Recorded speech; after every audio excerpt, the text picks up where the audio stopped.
नमस्कार। ये रामायण कथा पूरी तरह से श्रीमद् वाल्मीकि रामायण के ऊपर आधारित है। यदि आप इसका निरंतर श्रवण करते रहना चाहते हैं तो इस चैनल को सब्सक्राइब ज़रूर कर लें और आगे आने वाली सभी पॉडकास्ट के नोटिफिकेशन के लिए बेल आइकन को भी ज़रूर से प्रेस कर दें। अब हम सुनेंगे 35वां सर्ग। सीता जी के पूछने पर हनुमान जी का श्री राम के शारीरिक चिन्हों तथा गुणों का वर्णन करना तथा नर वानर की मित्रता का प्रसंग सुनाकर सीता जी के मन में विश्वास उत्पन्न करना। वानर श्रेष्ठ हनुमान जी के मुख से श्री रामचंद्र जी की चर्चा सुनकर विदेह राजकुमारी सीता शांतिपूर्वक मधुर वाणी में बोली, कपिवर, तुम्हारा श्री रामचंद्र जी के साथ संबंध कहाँ हुआ? तुम लक्ष्मण को कैसे जानते हो? मनुष्यों और वानरों का ये मेल किस प्रकार संभव हुआ? वानर, श्री राम और लक्ष्मण के जो चिन्ह हैं उनका फिर से वर्णन करो, जिससे मेरे मन में किसी प्रकार के शोक का समावेश न हो। मुझे बताओ, भगवान श्री राम और लक्ष्मण की आकृति कैसी है? उनका रूप किस प्रकार का है? उनकी जांघें और भुजाएं कैसी हैं? विदेह राजकुमारी सीता के इस प्रकार पूछने पर पवन कुमार हनुमान जी ने श्री रामचंद्र जी के स्वरूप का यथावत वर्णन आरंभ किया।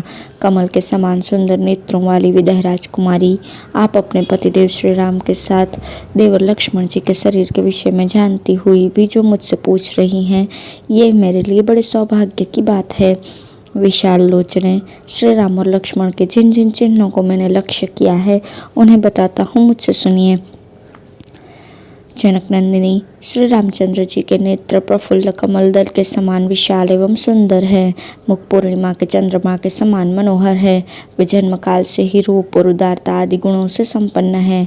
वे तेज में सूर्य के समान, क्षमा में पृथ्वी के तुल्य, बुद्धि में बृहस्पति के सदृश और यश में इंद्र के समान हैं। वे संपूर्ण जीव जगत के तथा स्वजनों के भी रक्षक हैं। शत्रुओं को संताप देने वाले श्री राम अपने सदाचार और धर्म की रक्षा करते हैं। भामिनी, श्री रामचंद्र जी जगत के चारों वर्णों की रक्षा करते हैं। लोक में धर्म की मर्यादाओं को बांधकर उनका पालन करने और कराने वाले भी वे ही हैं। सर्वत्र अत्यंत भक्तिभाव से उनकी पूजा होती है। ये कांतिमान एवं परम प्रकाश स्वरूप हैं। ब्रह्मचर्य व्रत के पालन में लगे रहते हैं। साधु पुरुषों का उपकार मानते और आचरणों द्वारा सत्कर्मों के प्रचार का ढंग जानते हैं। वे राजनीति में पूर्ण शिक्षित, ब्राह्मणों के उपासक, ज्ञानवान, शीलवान, विनम्र तथा शत्रुओं को संताप देने में समर्थ हैं। उन्हें यजुर्वेद की भी अच्छी शिक्षा मिली है। वेदवेत्ता विद्वानों ने उनका बड़ा सम्मान किया है। वे चारों वेद, धनुर्वेद और छहों वेदांगों के भी परिनिष्ठित विद्वान हैं। उनके कंधे मोटे, भुजाएं बड़ी बड़ी, गला शंख के समान और मुख सुंदर है। गले की हंसली मांस से ढकी हुई है तथा नेत्रों में कुछ कुछ लालिमा है। वे लोगों में श्री राम नाम से प्रसिद्ध हैं। उनका स्वर दुंदुभि के समान गंभीर और शरीर का रंग सुंदर एवं चिकना है। उनका प्रताप बहुत बढ़ा चढ़ा है। उनके सभी अंग सुडौल और बराबर हैं। उनकी कांति श्याम है।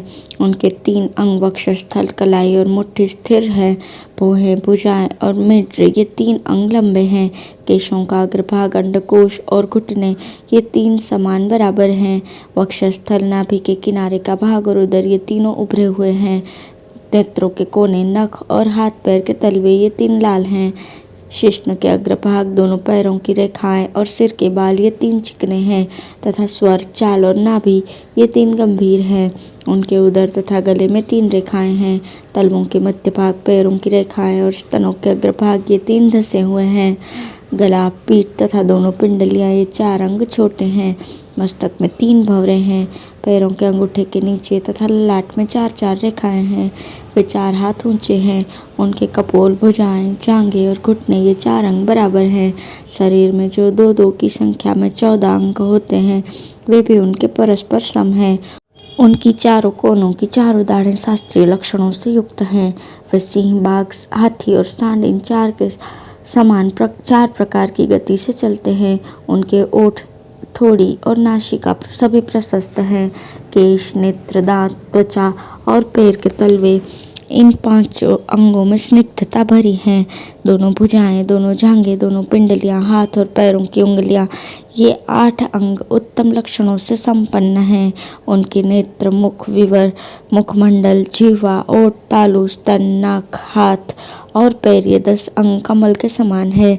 छाती, मस्तक, ललाट, गला, भुजाएं, कंधे, नाभि, चरण, पीठ और कान, ये 10 अंग विशाल हैं। वे श्री, यश और प्रताप इन तीनों से व्याप्त हैं। उनके मातृकुल और पितृकुल दोनों अत्यंत शुद्ध हैं।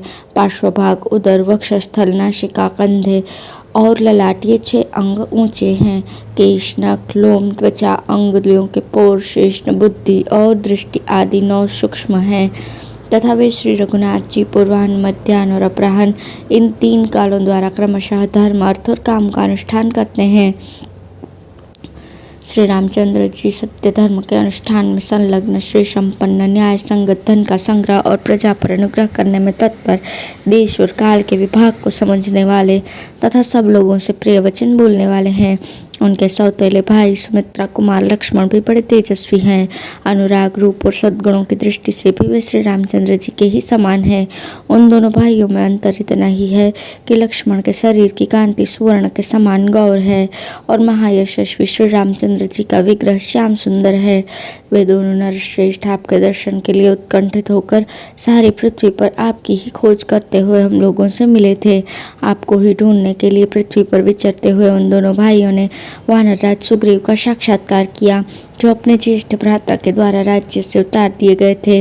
ऋष्यमुख पर्वत के मूल भाग में जो बहुत से वृक्षों द्वारा घिरा हुआ है, भाई के भय से पीड़ित होकर बैठे हुए प्रियदर्शन सुग्रीव से वे दोनों भाई मिले।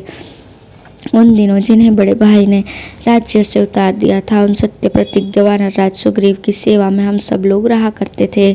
शरीर पर वल्कल वस्त्र तथा हाथ में धनुष धारण किए वे दोनों भाई जब ऋष्यमुख पर्वत के रमणीय प्रदेश में आए, तब धनुष धारण करने वाले उन दोनों नरश्रेष्ठ वीरों को वहां उपस्थित देखकर वानर शिरोमणि सुग्रीव भय से घबरा उठे और उछलकर उस पर्वत के उच्चतम शिखर पर जा चढ़े। उस शिखर पर बैठने के पश्चात वानर राज सुग्रीव ने मुझे ही शीघ्रता पूर्वक उन दोनों बंधुओं के पास भेजा। सुग्रीव की आज्ञा से उन प्रभावशाली, रूपवान तथा शुभ लक्षण संपन्न दोनों पुरुष वीरों की सेवा में मैं हाथ जोड़कर उपस्थित हुआ। मुझसे यथार्थ बातें जानकर उन दोनों को बड़ी प्रसन्नता हुई। फिर मैं अपनी पीठ पर चढ़ाकर उन दोनों पुरुषोत्तम बंधुओं को स्थान पर ले गया जहाँ वानरराज सुग्रीव थे। वहाँ महात्मा सुग्रीव को मैंने इन दोनों बंधुओं का यथार्थ परिचय दिया। तत्पश्चात श्री राम और सुग्रीव ने परस्पर बातें की, इससे उन दोनों में बड़ा प्रेम हो गया। वहाँ उन दोनों यशस्वी वानरेश्वर और नरेश्वरों ने अपने ऊपर बीती हुई पहले की घटनाएं सुनाई तथा दोनों ने दोनों को आश्वासन दिया। उस समय लक्ष्मण के ज्येष्ठ भ्राता श्री रघुनाथ जी ने स्त्री के लिए अपने महातेजस्वी भाई वाली द्वारा घर से निकाले हुए सुग्रीव को सांत्वना दी। तत्पश्चात अनायास ही महान कर्म करने वाले भगवान श्री राम को आपके वियोग से जो शोक हो रहा था, उसे लक्ष्मण ने वानरराज सुग्रीव को सुनाया। लक्ष्मण जी की कही हुई वो बात सुनकर वानरराज सुग्रीव उस समय ग्रहग्रस्त सूर्य के समान अत्यंत कांतिहीन हो गए। तदंतर वानर युद्धपतियों ने आपके शरीर पर शोभा पाने वाले उन सब आभूषणों को ले आकर बड़ी प्रसन्नता के साथ श्री रामचंद्र जी को दिखाया, जिन्हें आपने उस समय पृथ्वी पर गिराया था, जबकि असुर आपको हर कर लिए जा रहा था। वानरों ने आभूषण तो दिखाए, किंतु उन्हें आपका कुछ पता मालूम नहीं था। आपके द्वारा गिराए जाने पर वे सब आभूषण झनझन की आवाज़ के साथ जमीन पर गिरे और बिखर गए थे। मैं ही उन सबको बटोर कर ले आया था। उस दिन जब वे गहने श्री रामचंद्र जी को दिए गए, उस समय वे उन्हें अपनी गोद में लेकर अचेत से हो गए थे। उन दर्शनीय आभूषणों को छाती से लगाकर देवतुल्य आभा वाले भगवान श्री राम बहुत विलाप कर रहे थे। उन आभूषणों को बारंबार देखते, रोते और तिलमिला उठते थे। उस समय दशरथ नंदन श्री राम की शोकाग्नि प्रज्वलित हो उठी। उस दुख से आतुर हो वे महात्मा रघुवीर बहुत देर तक मूर्छित अवस्था में पड़े रहे। तब मैंने नाना प्रकार के सांत्वनापूर्ण वचन कहकर बड़ी कठिनाई से उन्हें उठाया। लक्ष्मण सहित श्री रघुनाथ जी ने उन बहुमूल्य आभूषणों को बारंबार देखा और दिखाया। फिर वे सब सुग्रीव को दे दिए। आर्य, आपको न देख पाने के कारण श्री रघुनाथ जी को बड़ा दुख और संताप हो रहा है। जैसे ज्वालामुखी पर्वत जलती हुई बड़ी भारी अग्नि से सदा संतप्त रहता है, उसी प्रकार वे आपकी विरागनी से जल रहे हैं। आपके लिए महात्मा श्री रघुनाथ जी को अनिद्रा, शोक और चिंता ये तीनों उसी प्रकार संताप देते हैं जैसे आहवनीय आदि त्रिविध अग्नियाँ अग्निशाला को तपाती रहती हैं। देवी, आपको न देख पाने का शोक श्री रघुनाथ जी को उसी प्रकार विचलित कर देता है जैसे भारी भूकंप से महान पर्वत भी हिल जाता है। राजकुमारी, आपको न देखने के कारण रमणीय काननों, नदियों और झरनों के पास विचरने पर भी श्री राम को सुख नहीं मिलता। पुरुष भगवान श्री राम रावण को उसके मित्र और बंधु बांधवों सहित मारकर शीघ्र ही आपसे मिलेंगे। उन दिनों श्री राम और सुग्रीव जब मित्र भाव से मिले तब दोनों ने एक दूसरे की सहायता के लिए प्रतिज्ञा की। श्री राम ने वाली को मारने का और सुग्रीव ने आपकी खोज कराने का वचन दिया। इसके पश्चात उन दोनों वीर राजकुमारों ने किष्किंधा में जाकर वानरराज वाली को युद्ध में मार गिराया। युद्ध में वेगपूर्वक वाली को मारकर श्री राम ने सुग्रीव को समस्त भालुओं और वानरों का राजा बना दिया। श्री राम और सुग्रीव में इस प्रकार मित्रता हुई है। मैं उन दोनों का दूत बनकर यहाँ आया हूँ, आप मुझे हनुमान समझें। अपना राज्य पाने के अनंतर सुग्रीव ने अपने आश्रय में रहने वाले बड़े बड़े बलवान वानरों को बुलाया और उन्हें आपकी खोज के लिए 10 दिशाओं में भेजा। वानरराज सुग्रीव की आज्ञा पाकर गिरिराज के समान विशालकाय महाबली वानर पृथ्वी पर सब और चल दिए। सुग्रीव की आज्ञा से भयभीत होकर हम तथा अन्य वानर आपकी खोज करते हुए समस्त भूमंडल में विचर रहे हैं। वाली के शोभाशाली पुत्र महाबली कपिल श्रेष्ठ अंगद वानरों की 1/3 सेना साथ लेकर आपकी खोज में निकले थे। उन्हीं के दल में मैं भी था। पर्वत श्रेष्ठ विंध्य में आकर खो जाने के कारण हमने वहाँ बड़ा कष्ट उठाया और वहीं हमारे बहुत दिन बीत गए। अब हमें कार्य सिद्धि की कोई आशा नहीं रह गई और निश्चित अवधि से भी अधिक समय बिता देने के कारण वानरराज सुग्रीव का भी भय था। इसलिए हम सब लोग अपने प्राण त्याग देने के लिए उद्यत हो गए। पर्वत के दुर्गम स्थानों में, नदियों के तटों पर और झरनों के आसपास की सारी भूमि छान ली, तो भी हमें जब आपके स्थान का पता न चला तब हम प्राण त्याग देने को सज्ज हो गए। मरणांतोपवास का निश्चय करके हम सब के सब उस पर्वत के शिखर पर बैठ गए। उस समय समस्त वानर शिरोमणियों को प्राण त्याग देने के लिए बैठा देख कुमार अंगद अत्यंत शोक के समुद्र में डूब गए और विलाप करने लगे। विदेह नंदिनी, आपका पता न लगने, वाली के मारे जाने, हम लोगों के मरणांत उपवास करने तथा जटायु के मरने की बात पर विचार करके कुमार अंगद को बड़ा दुख हुआ था। स्वामी के आज्ञा पालन से निराश होकर हम मरना ही चाहते थे कि दैववश हमारा कार्य सिद्ध करने के लिए गृध्रराज जटायु के ज्येष्ठ भ्राता संपाति, जो स्वयं भी गिद्धों के राजा और महान बलवान पक्षी हैं, वहाँ आ पहुँचे। हमारे मुख से अपने भाई के वध की चर्चा सुनकर वे कुपित हो उठे और बोले, वानर शिरोमणियों, बताओ मेरे छोटे भाई जटायु का वध किसने किया? मेरा अनुज कहाँ मारा गया? ये सब वृत्तांत मैं तुम लोगों से सुनना चाहता हूँ। तब अंगद ने जनस्थान में आपकी रक्षा के उद्देश्य से जूझते समय जटायु का उस भयानक रूपधारी असुर के द्वारा जो महान वध किया गया था, वो सब प्रसंग ज्यों का त्यों कह सुनाया। जटायु के वध का वृत्तांत सुनकर अरुण पुत्र संपाति को बड़ा दुख हुआ। वरारोहे, उन्होंने हमें बताया कि आप रावण के घर में निवास कर रही हैं। संपाति का वो वचन वानरों के लिए बड़ा हर्षवर्धक था। उसे सुनकर उन्हीं के भेजने से अंगद आदि हम सभी वानर आपके दर्शन की आशा से उत्साहित होकर विंध्य पर्वत से उठकर समुद्र के उत्तम तट पर आए। इस प्रकार अंगद आदि सभी हृष्ट-पुष्ट वानर समुद्र के किनारे आ पहुँचे। आपके दर्शन के लिए उत्सुक होने पर भी सामने अपार समुद्र को देखकर सब वानर फिर भयानक चिंता में पड़ गए। समुद्र को देखकर वानर सेना कष्ट में पड़ गई है, यह जानकर मैं उन सब के तीव्र भय को दूर करता हुआ 100 योजन समुद्र को लांघ कर यहाँ आया था। राक्षसों से भरी हुई लंका में मैंने रात्रि में ही प्रवेश किया। यहाँ आकर रावण को देखा है और शोक से पीड़ित हुए आपका भी दर्शन किया है।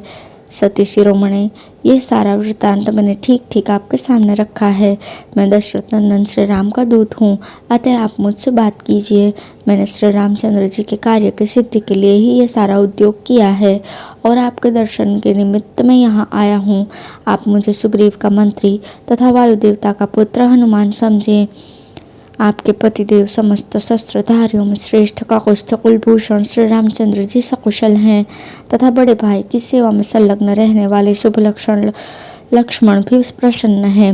वे आपके उन पराक्रमी पतिदेव के हित साधन में तत्पर रहते हैं। मैं सुग्रीव की आज्ञा से अकेला ही यहाँ आया हूँ। इच्छानुसार रूप धारण करने की शक्ति रखता हूँ। आपका पता लगाने की इच्छा से मैंने बिना किसी सहायक के अकेले ही घूम फिर कर इस दक्षिण दिशा का अनुसंधान किया है। आपके विनाश की संभावना से जो निरंतर शोक में डूबे रहते हैं, उन वानर सैनिकों को ये बताकर कि आप मिल गईं, मैं उनका संताप दूर करूंगा। यह मेरे लिए बड़े हर्ष की बात होगी। देवी, मेरा समुद्र को लांघ कर यहाँ तक आना व्यर्थ नहीं हुआ। सबसे पहले आपके दर्शन का ये यश मुझे ही मिलेगा। यह मेरे लिए सौभाग्य की बात है। महापराक्रमी श्री रामचंद्र जी असुरराज रावण को उसके पुत्र और बंधु बांधवों सहित मारकर शीघ्र ही आपसे आ मिलेंगे। पर्वतों में माल्यवान नाम से प्रसिद्ध एक उत्तम पर्वत है। वहाँ केसरी नामक वानर निवास करते थे। एक दिन वे वहाँ से गोकर्ण पर्वत पर गए। महाकपि केसरी मेरे पिता हैं। उन्होंने समुद्र के तट पर विद्यमान उस पवित्र गोकर्ण तीर्थ में देवर्षियों की आज्ञा से संबसादन नामक दैत्य का संहार किया था। उन्हें कपिराज केसरी की स्त्री के गर्भ से वायु देवता के द्वारा मेरा जन्म हुआ है। मैं लोक में अपने ही कर्म द्वारा हनुमान के नाम से विख्यात हूँ। विदेह नंदिनी, आपको विश्वास दिलाने के लिए मैंने आपके स्वामी के गुणों का वर्णन किया है। श्री रघुनाथ जी शीघ्र ही आपको यहाँ से ले चलेंगे, यह निश्चित है। इस प्रकार युक्ति युक्त एवं विश्वसनीय कारणों तथा पहचान के रूप में बताए गए श्री राम और लक्ष्मण के शारीरिक चिन्हों द्वारा हनुमान जी ने शोक से दुर्बल हुई सीता को अपना विश्वास दिलाया। तब उन्होंने हनुमान जी को श्री राम का दूत समझा। उस समय जनक नंदिनी सीता को अनुपम हर्ष की प्राप्ति हुई। उस महान हर्ष के कारण वे कुटिल बरौनियों वाले दोनों नेत्रों से आनंद के आंसू बहाने लगीं। उस अवसर पर विशाल लोचना सीता का मनोहर मुख, जो लाल सफेद और बड़े बड़े नेत्रों से युक्त था, राहु के ग्रहण से मुक्त हुए चंद्रमा के समान शोभा पा रहा था। अब वे हनुमान को वास्तविक वानर मानने लगी, इसके विपरीत मायामय रूपधारी राक्षस नहीं। तदंतर हनुमान जी ने प्रियदर्शना सीता से फिर कहा, मिथिलेश कुमारी, इस प्रकार आपने जो कुछ पूछा था वो सब मैंने बता दिया। अब आप धैर्य धारण करें। बताइए, मैं आपकी कैसी और क्या सेवा करूं? इस समय आपकी रुचि क्या है? आज्ञा हो तो अब मैं लौट जाऊं। महर्षियों की प्रेरणा से कपि और केसरी द्वारा युद्ध में संबसादन नामक असुर के मारे जाने पर मैंने पवन देवता के द्वारा जन्म ग्रहण किया। अतः मैं उन वायु देवता के समान ही प्रभावशाली वानर हूँ।